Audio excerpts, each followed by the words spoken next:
I'm Faith, president of the league, and we're just very happy to have you here to hear Art Hirsch speak about an issue that is so important to all of us.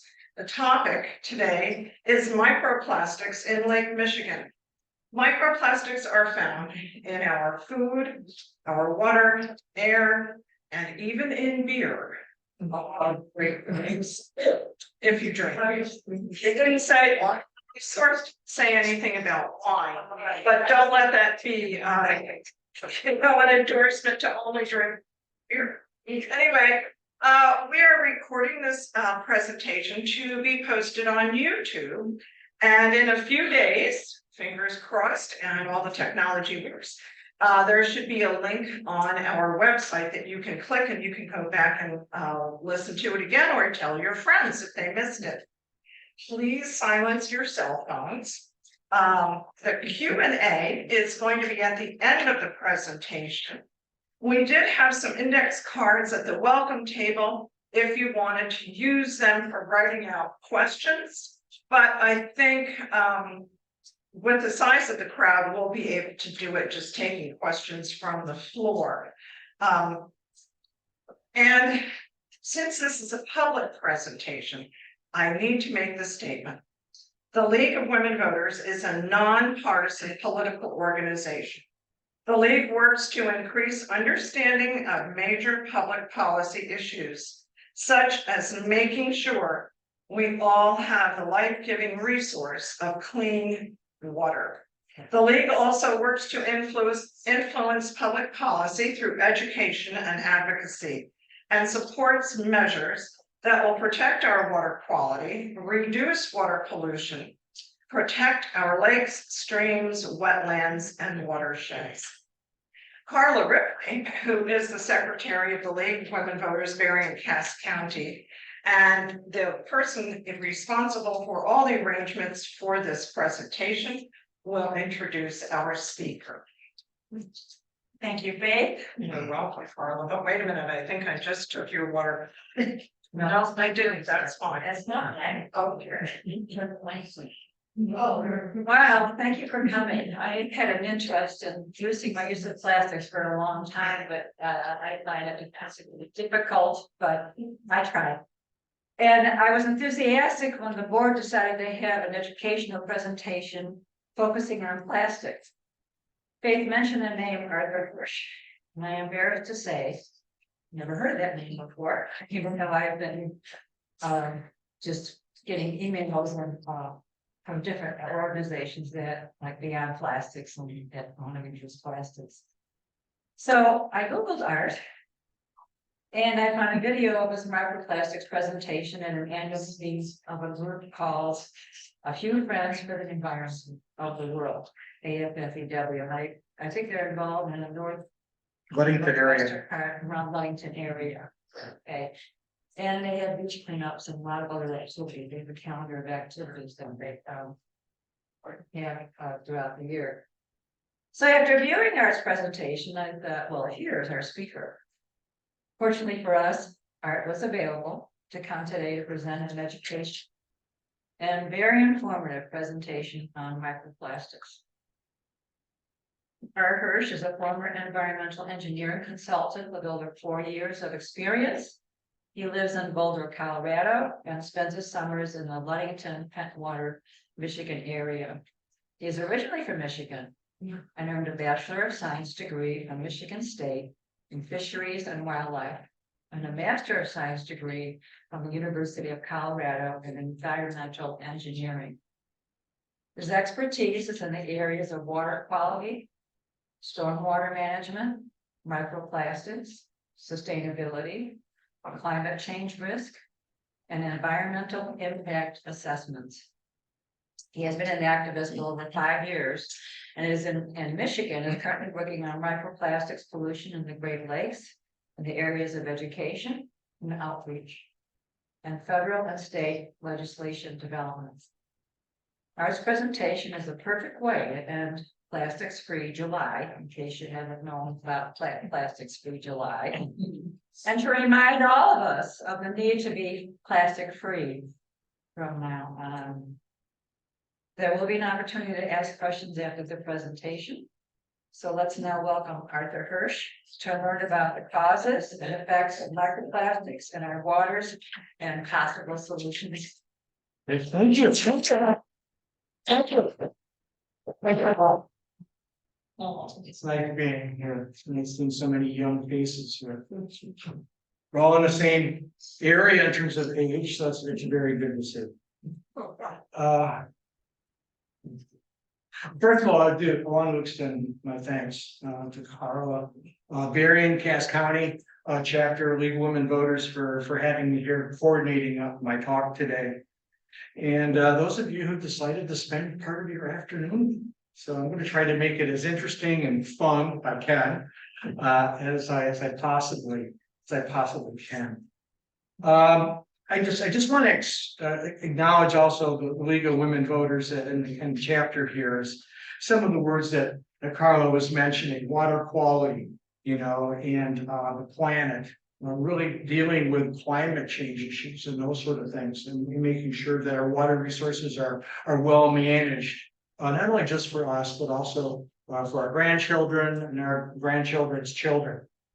It's great that you acknowledge the plastic-free July. That's great. I'm touching a lot on plastic issues and how hard it is to become plastic-free.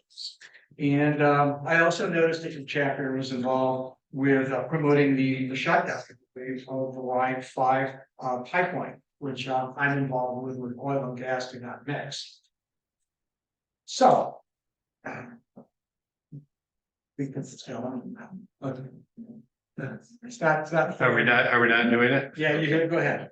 You can throw it up. So to start off the consultation, I would like to acknowledge and pay respect to the indigenous tribal nations whose lands and waters we gather on today. This land holds a rich cultural heritage and history. It is an honor that we gather here today. I would like to acknowledge the indigenous people such as the Potawatomi, Ottawa, Chippewa, the Miami, the Huron, and others that have lived and thrived in this land in the Michigan area for thousands of years. As those presence and contributions continue to shape our society, we recognize and honor their resilience, strength, and traditions, and we extend our sincerest gratitude for their stewardship of this land. So over the past 5 years, scientists, researchers, environmentalists have become more and more aware that microplastics, the presence of them, the potential impacts to microplastics is having in our surface water area. And it's not only just a presence, but it's a potentially significant impact on the environment that is happening right now. And unfortunately, a lot of legislative regulatory agencies such as the EPA, state agencies such as EGLE, and even the general population really do not know little, if anything, about what we're talking about when we're saying microplastics. So the microplastics I'm going to talk about today is a result of overproduction of plastic, poor management of plastic in our throwaway society. Microplastics are considered by some federal and state agencies as being what they call an emerging water quality problem. Well, what does that mean, emerging? Well, it means there's no regulations, there's no standards, there's no cause and effect relationship developed between concentration and toxicity, which I'll talk about a little bit later. There's really no proactive strategy by the state of Michigan or the EPA of really addressing this problem. So hence the term emerging issue. So these are things I'm going to be talking about today. The problems in the Great Lakes, a lot on Lake Michigan. What are they? The extent, pathways, controls, and regulations. Those are the main elements of my talk. Got a lot of pictures to look at, so it makes it a little bit more fun and other than just listening to me talk. I'm also going to talk about what we can do to address microplastics in terms of our exposure, but also what can we do to try to get rid of plastics and the problems that it's causing. I'm really interested in hearing your thoughts and your comments. That's the most important part and most fun part of the presentation. So my goal is to make you better aware, educated, and concerned about to take action. You know, hopefully you'll learn something when you walk out of the room today. Next slide. There's going to be a common theme. I'm going to probably repeat myself several times. It's a complex issue, plastics. It represents a real potential risk, not only to the environment, but us as our public health.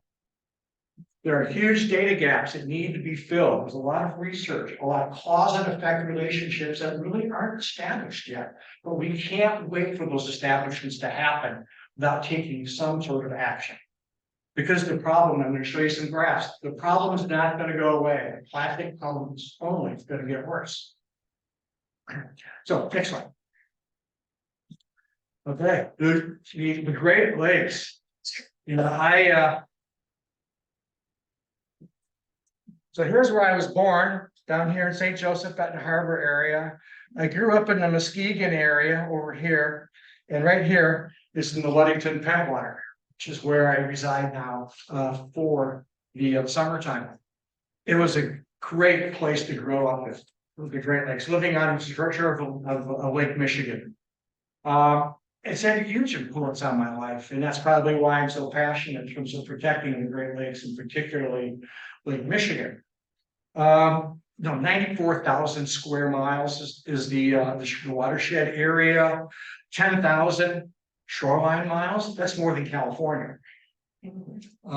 6 trillion gallons of water, 45 million inhabitants depend on this system for drinking water. And the economic aspects of it, economic association with this is $8 trillion.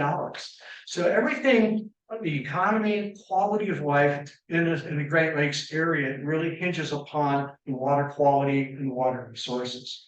Next slide. And one of the things I will mention, I'm going to mention a lot about the Great Lakes.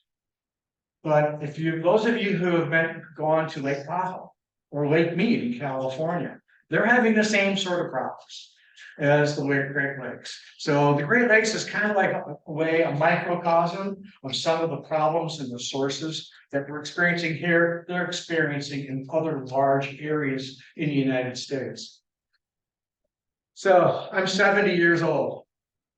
And ever as long as I can remember, the lake has been abused. Again, living on it, I've seen some of this stuff happening. You know, and early on, back in the 70s, raw sewage discharges before they developed this thing called the Clean Water Act. So you had a lot of municipalities dumping raw sewage without treatment directly into the lake, followed by industrial discharges. You know, what comes to mind is like the Gary Works, you know, and huge industries that are all up and down the shoreline of Lake Michigan, near the Milwaukee, Chicago, Gary area. Phosphorus. I don't know if you all remember there used to be phosphorus bans, but there used to be in detergents, and they were banned because of the large amount of algae that was growing in the lakes, causing a huge problem. Polychlorinated biphenyls, PCBs, coming out of transformers, discharged into the lake by industry. And then many of you know the invasive species, huge problem of water quality that has been experienced from the zebra mussels, quagga mussels, the alewife, and then combined sewer overflows, runoff coming off of agricultural fields, providing a huge amount of nutrients coming into the Great Lakes, primarily Lake Erie, but even Lake Michigan is experiencing that. And then we get into this new type of chemical called PFAS, and that's really related to fire reduction, Teflon materials, those sort of things. It's really the craze right now in terms of what they call forever chemicals.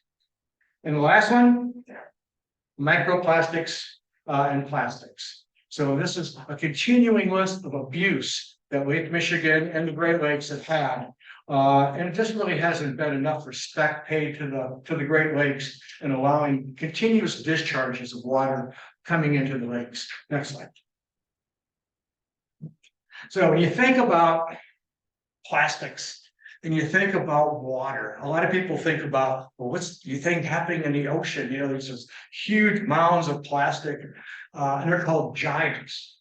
And there's 5 gyres, and it's basically a circulation pattern that's caused by the rotation of the Earth. But there's 5 basic gyres on the planet. The biggest one is in the Pacific. And what it does is starting to concentrate a lot of the garbage litter material that's coming from the United States, also in the Asian area, and concentrating it down to really these huge mass. Next slide. So you see something like that, you know, but thousands of miles of area that are covered with this type of trash material coming from huge amount of sources from various types of countries. Next slide. So, like the Great Lakes, do we have gyres? Well, kind of, sort of, maybe. You know, here's the circulation patterns of the Great Lakes. And there's a couple of things that you'll see. One is that a lot of it is a counterclockwise motion for most of the Great Lakes in terms of the flow patterns. And you can see down here, we're down in here, right? You can see where it's kind of a closed basin here. Things don't really get dispersed really well at this part of the lake. So the thing is that we don't have gyres where it circulates these huge patterns and collects everything in the center of the lakes. What happens is a lot of this material, the litter, the plastic material that's discharged into the lake goes along and it's discharged on the shoreline, on the beaches that we're so dependent upon for tourism, right? And just the overall environment. So you get a sense of kind of the circulation patterns and a lot of that material hitting the shoreline. And then here's really where a lot of the plastic is coming from. Trash loading, I called it. But in the yellow here is really the high areas of plastic getting into the Great Lakes area. And again, it's not surprising, large cities, Chicago, Milwaukee, Waukegan, areas through here. Again, you can see that basin effect here where you don't get much circulation pattern through here. And then you start seeing Detroit, Cleveland, and Ontario, the effects on the lakes there in terms of the high plastic discharges that are occurring. Next slide. So, plastics. I'm going to give this presentation, and I am not going to diss plastics because the plastics are an extremely important part of our culture, our quality of life. It's integrated in pretty much with everything we do. We really don't have a choice. If we go out shopping, purchasing groceries or clothing, etc., you don't have much choice. It's really difficult. And so those of you who participated in that plastic-free program, you'll see how difficult it is. So what I did is that, again, it's integrated into our personal lives and our personal supply chain, if you want to think of it that way. It's how we deal with plastics. So what we did is, let's just kind of like an order of how plastics are used in the United States. Okay, we've all seen this, you know, the plastic bags right here, single-use bags and bottles. And then we go into construction. Camping, insulation is full of plastic material. That's the number 2 use of plastics. Number 3, textiles. Who would have thought our clothes are made of so much plastic? I didn't realize it until I started to get involved in this project. And we started getting into medical issues, those sort of things we're using it. Automotive makes the car a lot lighter, more gas efficient. Electronics and also industrial insulation, that type of activity used in plastics. I was surprised how much plastic is used for that particular that type of usage. Next slide. So these are the culprits. These are the main plastics it's been used here in the United States, if not worldwide. And what I did is I tried to highlight in yellow. Those are the ones that are mostly found in the water or on the beaches, the ones that end up creating microplastic problem. High density, low density. We've all seen these sort of things, jugs, milk jugs, bags, polypropylene, the PET that is in water bottles, polystyrene. You know, all seen these types of plastics in our lives. Next slide. So, non-plastic. This is some of the things that I'm just going to give you some examples of. Is that jump for somebody? Yeah, I'm sorry. Yeah. What do we need? That was actually a presentation. Keep going.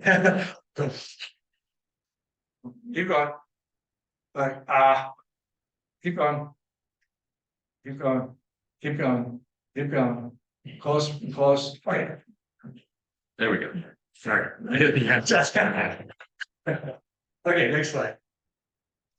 So that's the trouble. The trouble is there's so much overproduction of plastic. That's the issue. It's not that's evil. There's just so much of the material that is being poorly managed by us, by industry, by municipalities, that it's creating a big problem. Oh, I really like the sculpture. Next one. So this really tells a whole bunch here. Almost like you feel like you're back in school and you start seeing graphs and stuff. It's like, oh God, I see this. But this really shows you really where the plastic is. There's a lot of stuff here. So in the blue is really the generation of plastic material, plastic waste. And so these are in US tons. These are in tons, 35 million tons. That's what that is right there. So again, so the left side are tons of plastic. The right side is fine. You can see how much plastic is being developed, actually manufactured or via consumed or developed as waste here in the blue line. And it just exploded like right around 1980. I mean, plastic started like in the 1950s, like after the war. And then all of a sudden it got really ingenious in terms of being able to bend and manipulate the plastics and carbonate compounds. Anyway, you can see this exploding here in terms of its use. So everyone says, well, especially the chemical companies, well, why can't you recycle? Recycling is working just fine. Well, here's recycling. Let's see, if you look down here, green, recycling. You can see the rate of recycling. Only 5 to 6% of the plastic manufactured is really recycled. And so, and that's one of the things that the these chemical companies say is like, well, we can manufacture these and you guys can recycle it. Well, why is it upon us as a consumer to do this? They shouldn't be producing material like that as it is. They should be responsible for the plastics that they manufacture. Anyway, so this tells a story right here. Recycling is not going to get us out of this problem. So then we start getting into here. This is what's used in terms of furnaces for waste heat. So some of the places do use that incineration. We don't like it because it creates a lot of air problems. And then here's landfilling. You can see landfilling is up pretty high. Most of it, the plastics that are generated and as waste get landfilled. Okay. One more. But you can see this is a gap here. So here's how much is being produced. Here's how much is being landfilled. What is this gap? Well, that's basically the stuff that we're seeing in the gyres. This is the stuff that we're seeing in Lake Michigan, on the beaches. This is the stuff that has been let loose in the environment. Is that huge gap? How much more plastic is going to be manufactured? 40% in the next 10 years. That's a lot. That's a lot of plastic.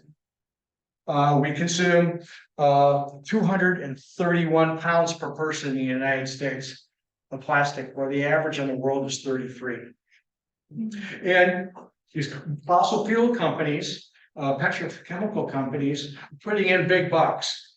They're investing close to $400 billion in additional investments into virgin materials that's going to make plastics. So anyway, this kind of sets the stage of where this whole plastic situation is going now and in the future. And it's cheap. It's just cheaper to manufacture plastics from virgin fossil fuel oriented material than from recycled plastics. And so, good, next slide. So this overconsumption of plastic in the United States, so what do we do with it? Well, we used to send it to China. They don't want it anymore.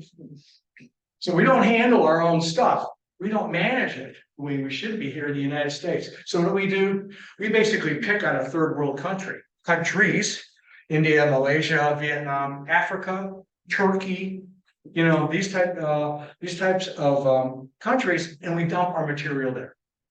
And then what they'll do, these unfortunate people will start going through and pulling out what they think is recyclable. And they can get maybe a couple pennies out of what they pick out. But anyway, it's a huge problem, and we're just basically dumping our waste on other countries. Next slide. In terms of manufacturing, 90% of the plastic is manufactured only in 18 counties, and that is in Louisiana and Texas. And a lot of times, there are neighborhoods that are very, very poor. They call them environmental justice neighborhoods. And they're very poor people who live next to these huge refiners. You've might have heard a term called cancer, and that is along Louisiana and Texas. And a lot of it's manufactured in plastic.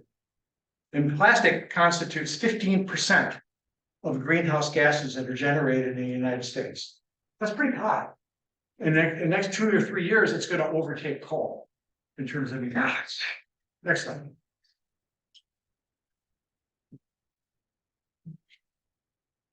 So plastic, when I was a kid, we used to burn it, and get all these weird smells coming off of it, and it looked really funky, when you put that on fire. There's a lot of weird stuff in there. And probably the most concerning are what they call endocrine disruptor chemicals. And so basically these chemicals really are toxic to reproduction. So they affect hormonal levels, they impact sperm production, they damage fertility, unborn children. And these things raise havoc in regards to hormones. And so these are the chemicals, these are the types of plastics that contain these types of endocrine disrupting chemicals. Bisphenol A, phthalates, and they're basically called an additive, and they're added to plastic for a purpose, such as this one here is used to basically used for coating inside a can. So when you have like a fruit can, and it's got peaches, and you look at it and it's white on the inside, that's PET. That's a plastic material. Bisphenol phthalates, that's what makes the plastic very soft, very malleable. Again, for manufacturing, it's really a great sort of additive for that particular activity. It creates these huge toxic chemicals, phenols, polychloro, PFAS, which I talked about before, flame retardants. There's a whole bunch of stuff, additives in here. And one of the things that I just usually mention in these types of presentations is some studies that have been done out of Mount Sinai Hospital in New York, where researchers have found that fertility rates in the United States have decreased 30% in the past 35 years. So that's an alarm. So is there a one-to-one relationship with our exposure to plastics? I don't know, maybe. More work, more research needs to be done to really identify that cause and effect relationship. Next slide. So maybe here's just gives you a sense of how long it takes to degrade plastic. And so you can just kind of see it down here. Here's like an aluminum can, 250 years. Here's a plastic bottle, 450 years for it to totally break down. Diapers, plastic bag. Here's a single-use plastic bag, almost 1,000 years. Styrofoam. Never gets done. You always have styrofoam. It never breaks down into its elemental parts. So anyway, that's kind of the reason why this is a problem. This stuff does not go away. Next slide. So plastic loading into the Great Lakes. So there's 22 million pounds of plastic enter the Great Lakes every year. Huge. Lake Michigan is half, 11 million. Followed by Lake Erie, like Ontario, Huron, and Lake Superior. So 80% of the material as we walk the beach, 80% of the litter that we see on the beach is plastic.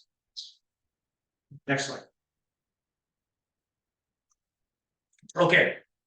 What is it? What are these microplastics? I think, many of you think you know what it is, and it's kind of like a little bit out there in terms of its definition. So bear with me here. For two types of microplastics, primary and secondary. The primary ones are ones that are manufactured specifically at the size of being less than 5 millimeters. So those of you who don't know your metric system, that's 3/16 of an inch. I had to look that up. I didn't know that. But the primary is produced specifically at that size or smaller for some sort of application. Cosmetics, face wash. Okay, and I'll talk about it in a little bit. Toothpaste. Okay. Paint removal by industry. Again, they're made these little beads that are manufactured for a specific reason at that size. Okay, so those are the primary ones. But the ones that we become more accustomed to as we walk the beaches and that sort of thing, we see the trash on the beaches, they're called secondary. And so these are the more really difficult ones, because what happens is you get these big pieces of plastic, let's say it's a water bottle, and all of a sudden it becomes exposed to ultraviolet radiation. Okay, and then it gets through the wind and wave erosion and abrasion. And what happens is it gets smaller and smaller and smaller and smaller and smaller. And so then they become less than 5 millimeters. Okay. These materials start breaking down, these plastic materials. They don't go away. They just break down into smaller pieces. And eventually, they'll get down to such a small size, they become airborne. And I'll talk about that in terms of aerial deposition here. So, thing to remember, primary, secondary. There's even types of they're called nanoparticles. And these, okay, I'll talk about it a little bit later, but these are the type of sizes, nanoparticles. You can't see them. They're nanoparticles, so they're like 10 to the -9 stuff. So they're in there, you just can't see it. This is the stuff that gets into the muscles. This is the stuff that gets into the bloodstream that people have been finding as it gets into our body. So anyway, this is the nanoplastics are probably the most toxic size that we encounter here in the Great Lakes. Next slide. Types of microplastics. Well, those of you who've walked the beach, you've probably seen most of these. Okay, I got the fragments. Again, this is like breaking down a bottle or piping, or the really common types of plastic I was showing you. And then we get into the pellets. I'm going to talk about myrtles. This is the type of material like for facial washes. Okay, cosmetics have got more of the pellet structure to them. Film, those are potato chip bags. Those are like Snicker bar. That's what we're talking about. It's like, film, what are you talking about? Yeah, that's the stuff from potato bags. And I find a lot of it on the beach. Foam, styrofoam, the stuff that doesn't break down. And then microfibers. Microfibers coming off of clothes. And this is a big, big deal. This is probably one of the predominant sizes or types of microplastics that we have in the Great Lakes. Next slide. So again, with those two types, in terms of the type of microplastics that you see in the lake, there's two types that are major. The first one is like, here's just basically the Great Lakes. This is like out in the open water. The fragments, if you remember the picture of the fragments, those dominate in terms of the type of microplastic that's there. Where if you get into the tributaries, streams that discharge into the lake, you get more of the microfibers. So anyway, it's kind of like two major types of plastics that we see, fragments and microfibers. Next slide. So what's the concentrations look like in the Great Lakes? It's a snapshot. This is back in 2014 from some research out of the University of New York. So 17,000 particles, 30,000, 3,000. The units are so, the major thing is that you can see the concentrations are higher where you never expect them. Like in Lake Superior, I never would have expected that the microplastic concentrations would be that high, higher than Lake Michigan. And you can see like Lake Huron gets a little bit lower. And then you start seeing high concentrations of microplastics, 46,000 here and 230,000. Again, so what's happening is the system flushes through, goes through the major cities. There's Cleveland, there's Ontario, as the material just keeps getting concentrated over time. Reason this is so high is because Lake Superior is so big and it gets most of its plastics from the air. And also it doesn't flush. The water it's so deep and it's so big that a particle, it just takes a long time for anything that enters Lake Superior to flush out. And that's part of the reason it's so high. Next slide. Okay, I'm going to talk about sources. It says sources up on top. I'm trying to go through these relatively fast. Car tires, huge in California, probably the #1 problem. There's so many cars and so many people in California. And what happens is this material chips off as you drive, becomes airborne, or it settles on the pavement. And when you have the rainstorm event, it ultimately ends up in the street. Next slide. This is what really bummed me out when I was starting to do this type of work, because I have a lot of synthetic clothes. I ski, I run, I have a lot of synthetic type materials. And all of a sudden I realized the amount of plastic that comes off of these clothes is amazing. And it's just 700,000 fibers per load, per washing load. That is huge. And not only do you have the material, plastic peeling off of the clothes we're trying to wash, then you're adding detergent, which has microbeads in it. So you're adding microbeads there. And then when you dry it, a lot of those microfibers become loose and ultimately end up into the atmosphere. So it's almost like a no-win situation in many respects for the clothes that we depend upon that are, quote, synthetic. Next slide. It's not going away. Here's, you can see the trend for synthetic clothes. This is polyester. I mean, it's going to keep going, unless people start becoming aware of the fact that cotton and wool are very viable options. And the clothes manufacturers like Patagonia start doing something with product substitution to get away from the synthetic materials. And Patagonia is trying to get there. We're trying to do a lot of research on some innovative materials to try to reduce the amount of polyester and synthetics that they're using, to their credit. Next. How many people have heard of fast fashion? Okay, I didn't know what it was for maybe like a couple months ago. It's like, what is that? And I didn't realize how much of a problem that is, especially in landfills. It's just huge amounts. So when you go and you want to return something from Christmas, it's a piece of clothing.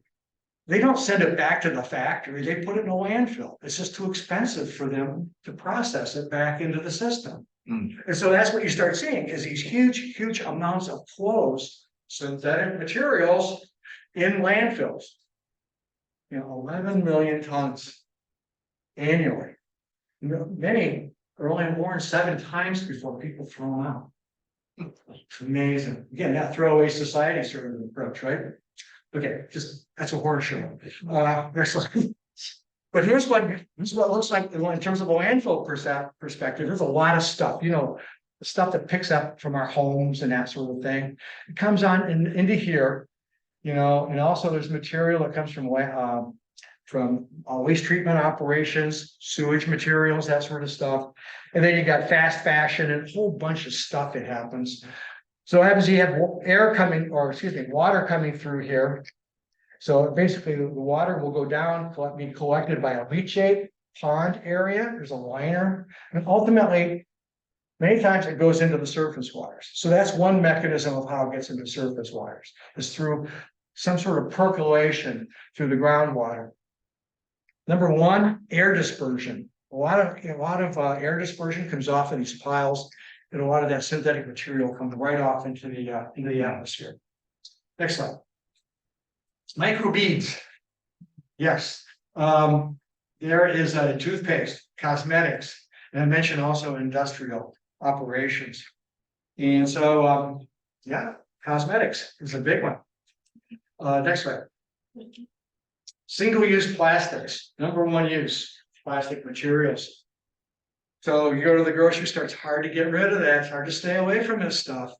Really difficult. You know, we try to go to a farmer's markets as much as we could, right, where I live in Boulder, and try to get away from this stuff. And you can just kind of see the old piles of materials that pile up after a while. Very difficult to get rid of. Next. This is from wastewater treatment plants. So you may not know this or not, but when you send your waste material to a wastewater treatment plant, it takes a lot of that solid material, and they dry it out. What they do is they put it on farmers' fields. There's reason for two reasons. One is for soil augmentation, makes the soil much more treatable, much more breakable for planting, and for fertilizer. There's microplastics, as you can guess, inside. Okay, I'll get to that later. Next slide. The other thing in agriculture is mulch material. You know, it is 230 pounds of plastic mulch material per acre in many agricultural states for specialty crops.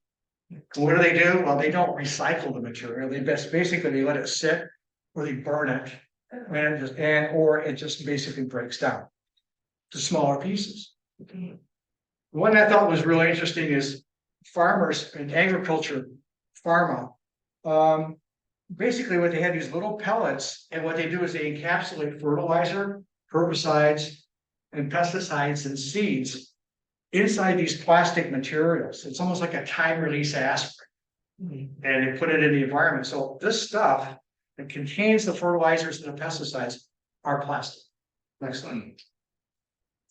Myrtle production. This is from jet molding of plastic material. Plastic material, before it makes some sort of plastic thing, there's like the machine that creates something, puts plastic into a certain type of mold.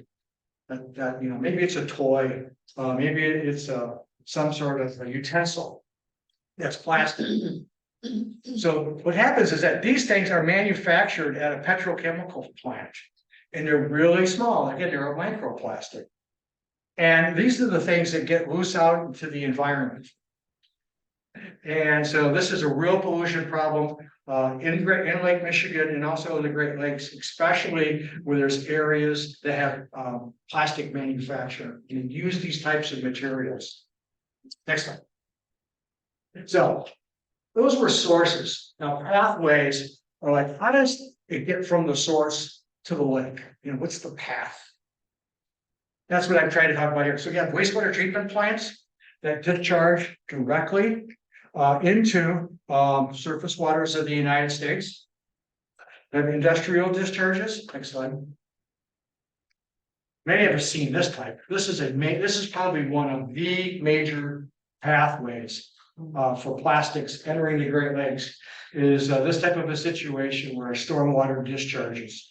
Probably the number one problem anywhere, but especially in the San Francisco Bay Area, where they have a lot of water quality problems there. So we've seen this before, that's for sure. Next one.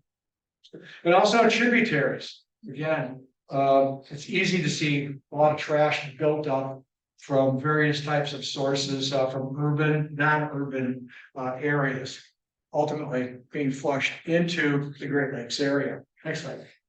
And here's the agriculture again. And this is a pathway.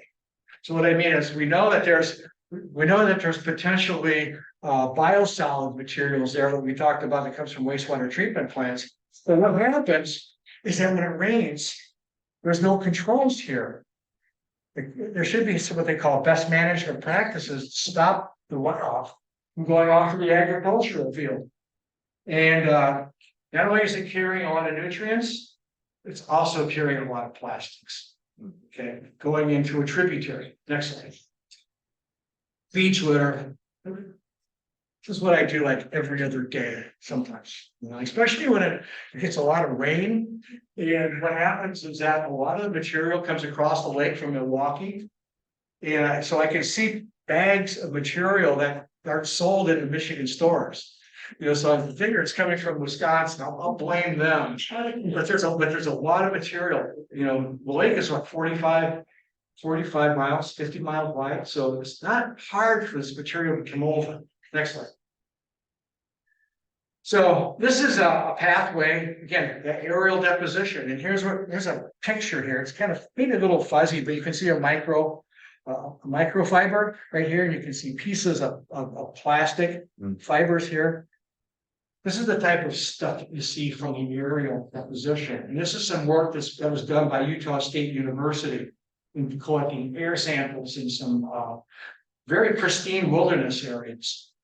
And one of the things that is a concern in Colorado is that once you start getting this aerial deposition down into these glaciers, the color changes, it becomes dark. And the darker it gets, the more it wants to absorb more heat. It'll start melting the glaciers faster than they're supposed to. So there's a lot of research that are being done right now on that here in Colorado. Next one. Really quick. Talk all day and it's like, this is what the chemicals are coming off of microplastics. Remember I told you how they get down beaten and made smaller and smaller and smaller and smaller. Once these things start getting into the water column, then they start releasing those toxic materials that I talked about that are in the plastics. And they release it into the actual water. So that's coming off of the water. And also, there's other materials because of the type of material and surface area here. There's other chemicals that will jump on it. It's really complicated, the chemistry and that sort of thing. So it's releasing and it's absorbing chemicals at the same time. And the thing is that what happens when animals, fish, etc., ingest this, we ingest some of this stuff. What's happening on a chemistry basis? A lot of research being done on this. A lot of universities are trying to work this out. Next one. Inhalation is probably one of the major ways in terms of how this material this plastic gets into us. And so inhalation and ingestion. So inhalation is pretty straightforward, but ingestion, it's food and that's water. The basics, right? And what we need to survive, there's plastics in it. And you think that, well, if you're drinking water out of a water bottle, you say, well, I'm probably not going to get too many microplastics. There you go. Look, it's 60 times more microplastics if you drink out of a water bottle than you do out of tap water. So necessarily so when you drink the bottle coming out of the water, and I'm so glad that these are not plastic. Thank you very much. But to give you a perspective is that indeed, plastic bottles do contribute to the problem. As an exposure to us. Next slide. Wow. So here's kind of really a wake-up call for me when I started doing this type of research work. 5 grams plastic go through us a week. 5 grams. Through that mechanism I showed you, inhalation, ingestion. And that's like a credit card. That's 5 grams is the weight of a credit card. So when you pull out your credit card, think of me, okay? Think of this. That's what it's looking like. Next slide. So I'm just going to talk about some real potential microplastic impacts. And these are the human. Just some interesting things. They're finding it in the lungs, they're finding it in the immune system.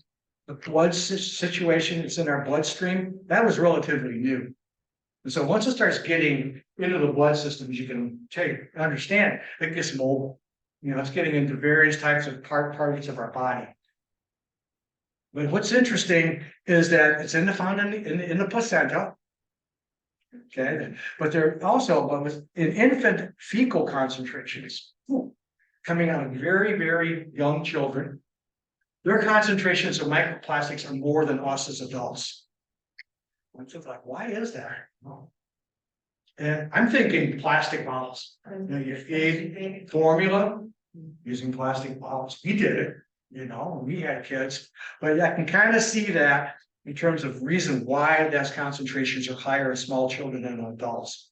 Endocrine disruptant, I talked about that before. Cell inflammation. So these are the types of potential health impacts that they're looking at right now in terms of research, and a lot have identified some impacts associated with this. Next slide.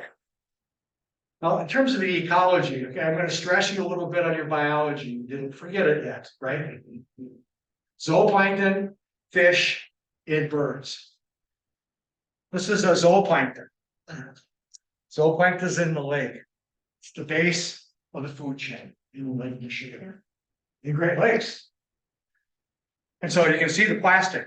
It's illuminated here. So the zooplankton are taking this material up. And then it goes up the chain in terms of a fish to another fish and potentially to us. So we have a bioaccumulation potential, a reproduction problem in terms of some of the fish. I'll show you some examples. Leads to starvation of fish eating these microplastics, and also a reproduction problem with the fish that uptake this material. Okay, here I am. More research is needed. Okay, next slide. Just some quick pictures of material. This is one's from the Great Lakes Alliance, and the other one's from Michigan State University. Just some of the debris that's coming out of some of the fish. Next slide. Those are those nurdles that I was telling you about from plastic manufacturing, and they look a lot like food to the fish. Okay, perfect example. Next slide. Okay, so let's talk about controls. You know, the aspect of the talk that maybe the fear factor is over with. What do we do now? Okay, what can be done? You know, and my point here is not to overwhelm you with the negative, but there are things that we can do to basically stop this problem. And the number one is just basically reducing the amount of plastics. That's the number one key. People say, well, you know, it's released into the environment, we can just clean it up. No, once the stuff is released into the environment, it's not cost effective by any means to clean it up. Impossible. So improve that stormwater management, agricultural controls. I showed you pictures of that. Industrial controls, stop littering the beach. You know, start having some activities associated with that. Improve wastewater treatment plant operations. Control plastics. Stop the use of single-use plastics. Next slide. This is a wastewater treatment plant. I think you might have seen this one before. But again, that's a way to control microplastics. It does fall out into these settling ponds. Again, it goes on agricultural fields, right? So it's kind of like a circle of microplastics coming in and out through the system. Next slide. So this is something that Great Britain, France, and even California is starting to look into. First of all, looking at synthetic material substitution. I touched on this a little bit earlier, Patagonia, where you can start looking at more biodegradable materials or natural materials instead of the synthetic. Okay, so that's kind of a no-brainer. Try to change out the materials that are used in our clothes. Washing machine filters. There's two types that I've seen. This one I thought was pretty ingenious. This is called the Grundig. This is in Great Britain. And it has a cylinder here filter that's bedded inside the washing machine, so it's easy to pop off. And this is another type that's done. This is called the Planet Care. Again, you can see it. They remove about 90% of the microplastic. So they do a pretty good job in terms of just collecting a lot of that microplastic discharge. Ultimately, would go untreated. Next slide. In terms of drinking water, there's various types of controls, each based upon how much money you want to spend. The reverse osmosis is one of the more expensive ones. The distillation filters, again, pricey, takes a lot of maintenance to deal with, and then the filtration systems. So this is what they kind of look like here. So some of them use carbon, so we've got reverse osmosis, filtration, etc. Next one.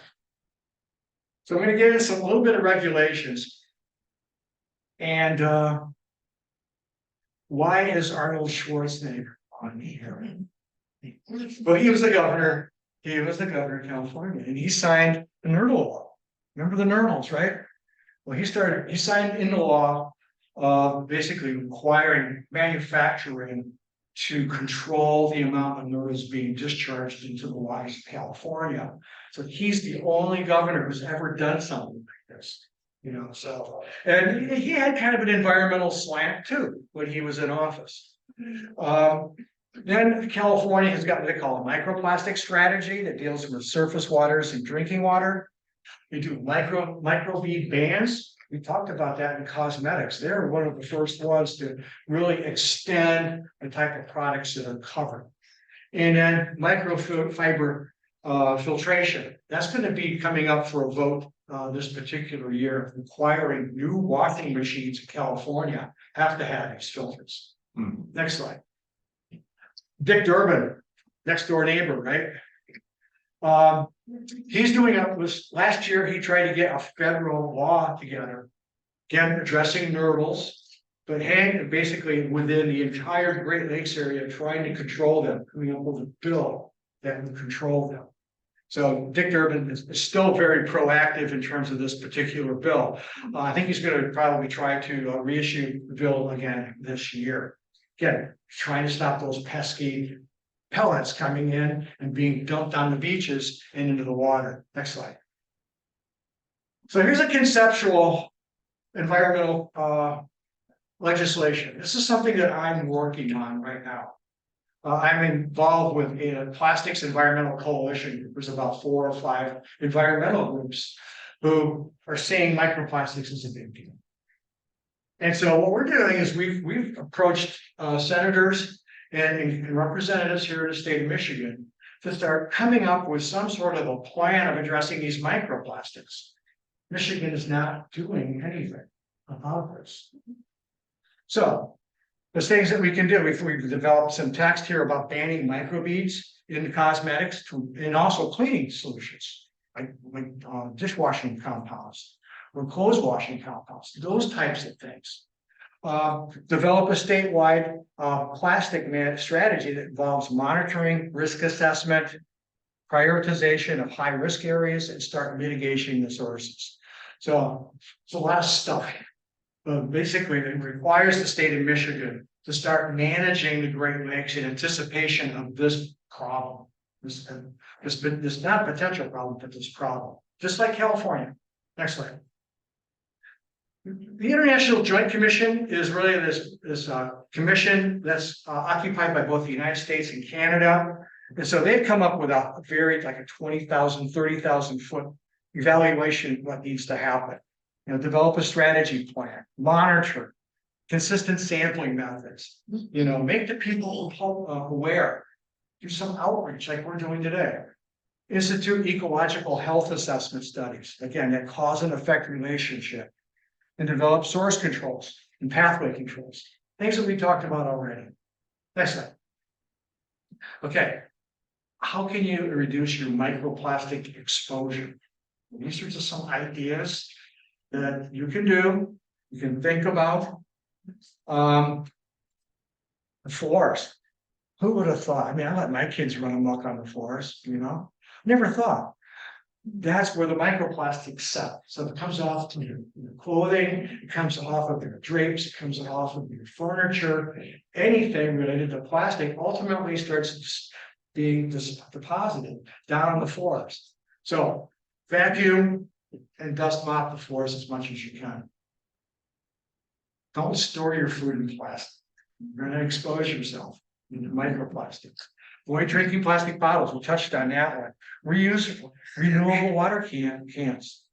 Like this, except for reusable, right? Avoid cosmetics and toothpastes that contain microplastics. Many times they're labeled. Sometimes they're not in terms of they contain microplastics. Filter your water, avoid shellfish consumption. That's a tough one for me. Yeah. That's a real tough one. But that's just one way. So this, again, I think you can probably get this PDF from Carl. But here's an app. And so you can load this app on your phone, and when you go to the grocery store, you basically connect to the barcode. It'll tell you if it has microplastics within it as an ingredient. Next slide. There. So what can we do? It seems overwhelming, doesn't it? Yeah. It really does. But again, it's kind of like a climate change thing, it's like it is overwhelming. This is. But you gotta keep on doing something. Can't let the problem persist. You have to do something. So what can we do to try to stop the plastics? Next one. And so I'm sorry for all the bullets and all the ideas and stuff like that, but there's a lot of stuff that's here.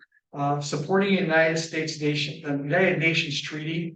It's a treaty out there that they're trying to stop the manufacture of certain types of plastics, overproduction of plastics. The United States is not for that right now. Contract your representatives. Tell them you want to see some plastic bills. There's several plastic bills that are out there right now that are going through the legislature. Promote the source control. Avoid using single-use plastics. Use a canvas bag when you go to the store. Don't leave it in the car like I usually do. And modify personal decisions about what you buy. It's a quality of life issue about really what you want to buy. Microfibers in your washing machines. Next slide. Natural fiber fluids. Look for laundry detergents or cleaning detergents that are microfiber free. Stop fast fashion. Avoid plastic utensils. Styrofoam containers. There's some restaurants that I just won't go to and get cake out because they use all the plastic and all the styrofoam. I just can't deal with it. Sure, many of you feel the same way. Outreach. Talk to your kids. Talk to your neighbors. That's how a lot of this stuff can happen in terms of making them aware that there is a problem and they can do something about it. Okay, we can't recycle our way out of this. You saw the graph. You can't just do it. Source control is the key. Next slide. So if you ever are in the mood and you wanted to voice your opinion about your concern about microplastics, these are representatives that are on the National Research Committee with the state of Michigan. So again, that's in the PDF. So if you want that PDF, you can be able to get these names. Next slide. So summary. Plastics are made of toxic materials. There's pathways. They need to be controlled at the source. These plastics, they represent a risk to not only the environment, to us. We are part of the environment. There's no regulations in Michigan. There's no federal regulations in regards to microplastics to protect us from this material. Michigan can do something about this, and that's what I'm hoping to try to do, is to try to come up with some sort of legislation. More research needs to be done, and this is a human-based problem, so only humans can fix it. It's not like a hurricane or something like that. We just think it's going to go away and the problem's going to be better. So again, we can stop it if we want to. Next slide. So someone like you cares a whole awful lot. Things aren't going to get better. Just aren't. So anyway, there's my contact information. So anyway, that's pretty much the talk, and I'm really looking forward to what sort of questions that you've got. I'm sorry if I made you stay over on class. So if you got this thing in your washing machine, what do you do with the stuff that you take out of that thing? Right, landfill. Pardon? You landfill. Landfilling, it sounds disgusting. That's the best way to encapsulate microplastic materials is through landfill. So you put it in your regular garbage. You do. That's how they're doing it right now. And some of the organizations I've seen in Great Britain, they say, well, you can send it off and it will be recycled. What does that mean? I have a sister-in-law that lives on the Big Island of Hawaii. She's Yes. stayed for 16 years. And you know, I would be, when I was visiting her, I would get like crazy with recycling, like I do here. Yeah. And she would be like, this is just a myth. Mhm. They don't even do, and that's an island. Yeah. They don't even do it. You put it and they're really just putting it in a landfill. Because it's so expensive. Exactly. And the problem is when you have different types of plastics, like, you know, we look at those codes, there's Yeah. 1, 2, 3, whatever, 7, 8, 9, 10. They only recycle 1 and 2. Everything else they can't recycle. Okay, so, but a lot of that stuff gets mixed together. And so it's really hard to separate it. And so these people who are, you know, recycling, they're doing the right, trying to do the right thing. But then when you come to the end product where people receive this stuff, they can't recycle it unless they start sorting it 4, 5, 1s and 2s. And it's just basically, you just can't melt this stuff down and create something new because the chemistries are incompatible. 1 and 2 are different than 3 and 4. They're different chemistries and you just can't make products out. So unfortunately, that's a downer. Landfilling is a downer. I know that. But, yeah. Oh, I noticed when you were picking stuff up off the beach, I feel like that's something I could do. Yeah. But then what do you do with all that? Landfill. I throw it in the You throw it in a trash. bag and throw it I in the throw trash. it in the And trash. doesn't the water then create problems with the landfill where it goes into the, it back down into the soil? There's nothing perfect about it. Yeah, what it does is it stops that material from being directly discharged into a water system.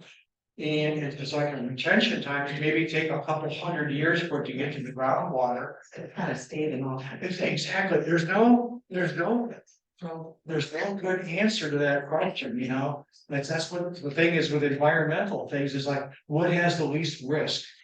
And so if you put it in a landfill, then it's not susceptible to being open to the sun, to abrasion, and basically breaking And down. all the recycling people do, or why something?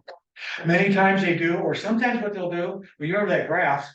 Yeah, but sometimes what they'll do is they'll incinerate it. That puts it into the air. Then you have different types of materials that come off of there, like PCBs and CO2s and that sort of stuff. So it creates a whole environmental problem if you start incinerating that material. Yeah. Hey, I read something a little while ago and I'm older than, so I don't know what it was about like that. They said instead of using detergent, you should use soap. There's things you can buy for, you know, cleaning. So is soap a viable option instead of detergent? yeah, You can go look and, you know, soap that's made for cleaning. let me see if this helps. The next slide. I mean, not soap. Yes, but so here's like laundry detergents and dishwashing detergents. So again, these don't necessarily contain I mean, it's made for your, it's made for your, I mean, you know, laundry. yes, exactly, and dishwashing, you know, so but there are soaps. Next slide. So you can get that, and you have your cosmetics. So you can, those are the type of non-plastic cosmetics. Next one. I think I have Browner's soap. If I'm not mistaken, there's the shampoos. And there are some examples right here in the back table. And next slide. Yeah, so again, you have Burt's Bees, Dr. Bronner's, and that's a soap material, right? You know, so those are reasonably I pretty. mean, I think these are things like where you go look for time.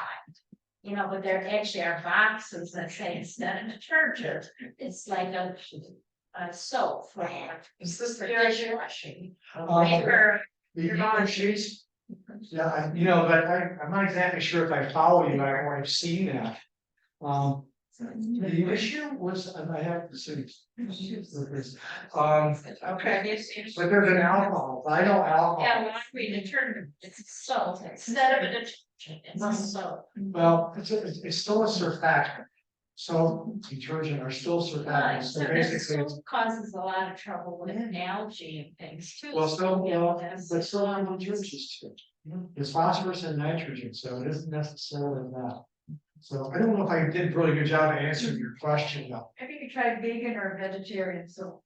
They use natural ingredients. I'm vegetarian and plastic free, so, you know, I want salt with it. I know, I just read it, so I just thought, oh, next time I don't have But to. you see some of those detergents, for clothing detergents, that's pots, Yeah, little circular pots, and they're plastic. yeah, well, I, They're plastic too, even though it's called, vital alcohol. It's plastic, it's like. yeah, Yeah. Yeah. Once we found out that tobacco had an effect on your health.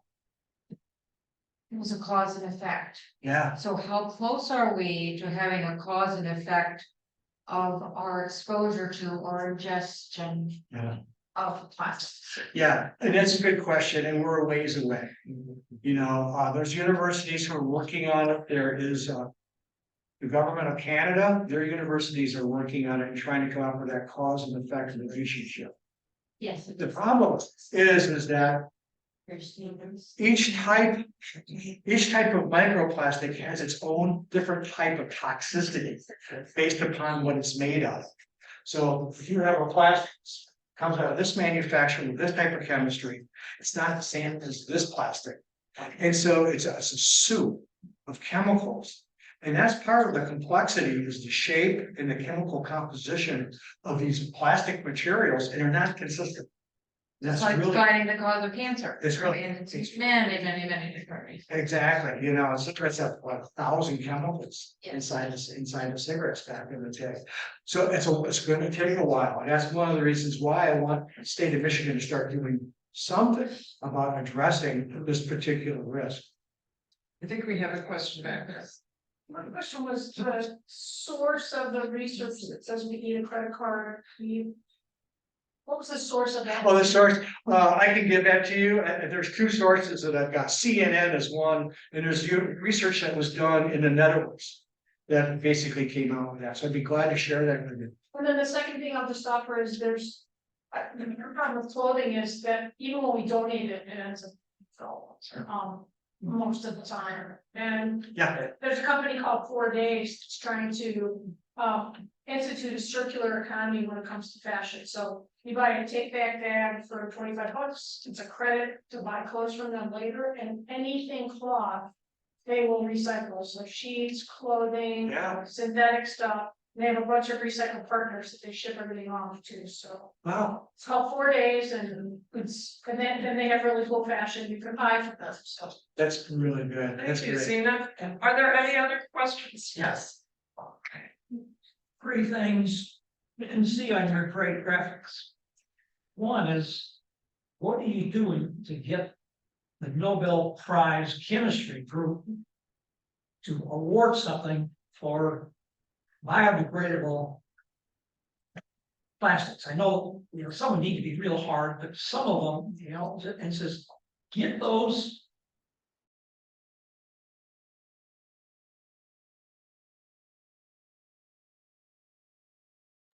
And that's the question, what are you doing with the Nobel here? Sorry, just I didn't choose. Second is, where is your model for what I call the human transformer community forums? And as a model of that is the Asian carp forums held by U.S. Army Corps of Engineers, including up at Muskegon Community College a few years ago, to figure out what to do, and how might we use those maybe in all community colleges. So what's the language for developing those? Are town halls, transform, what are they, community forums, and how can, issues come up every year and people give an introduction to them, and then what are we going to do this year? And the third is, where's the farm bill? It's in Congress right now, and we got two members of Congress here. See, you go about 3 miles down the way, and it's what's the relationship on getting the farm bill to put in some kind of research that would, address this exactly. Say, for the Great Lakes and, for the Great Lakes Restoration Initiative, to give some of the universities around here a few research dollars to get off their rear ends. I hear I'm an old lobbying, so I can. you. But those are three things. It's like, You know, and what I can do is, after I get done talking, I'll meet with you and talk with you about that. Dealing with, what's it gonna take? You want to see some action, you want to see something done. And so what it's gonna take is, this is not on people's radar. This is not on, Eagle, who is in compliance, manages water quality in the Great Lakes. It's not on their radar. And so it takes people like us, like here in this room, if you're mad enough about it, and you want to see some action, you're gonna have to take it upon yourself and work with environmental groups such as myself. You contact your legislator and tell them that you're really concerned about what's happening.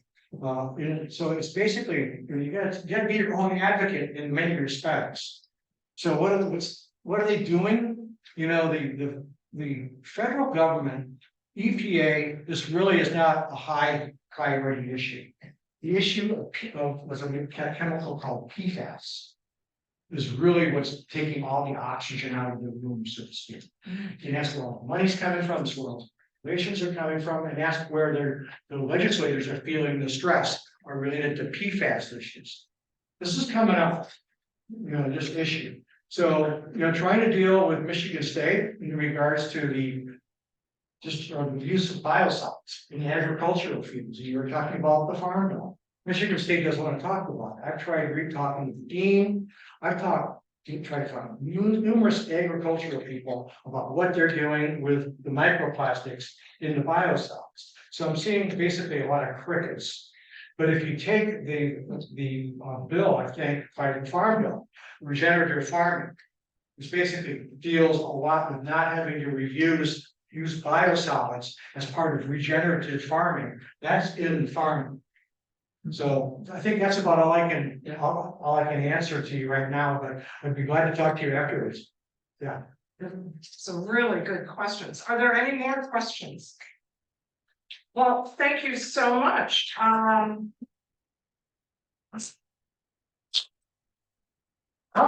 many people learn something? Oh, yeah, thank you. So I was about to say this has been informative, inspiring, and I think really educational, because the more voters know about environmental issues and the more they learn about the science behind what's going on, the more we'll be able to do things. And already I'm feeling really badly. I have made a huge issue in my family about do not use those horrible plastic bags at the grocery store. And every time, the dear checkout people go to use them, I say, oh, no plastic, thank you. And I whip out my plastic reusable. That's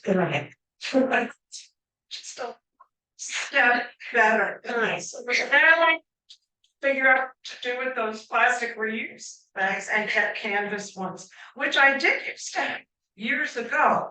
And I don't know what happened to them, but not so bad. If you use it 100, 200 times, and it's partially plastic. oh, I hope so.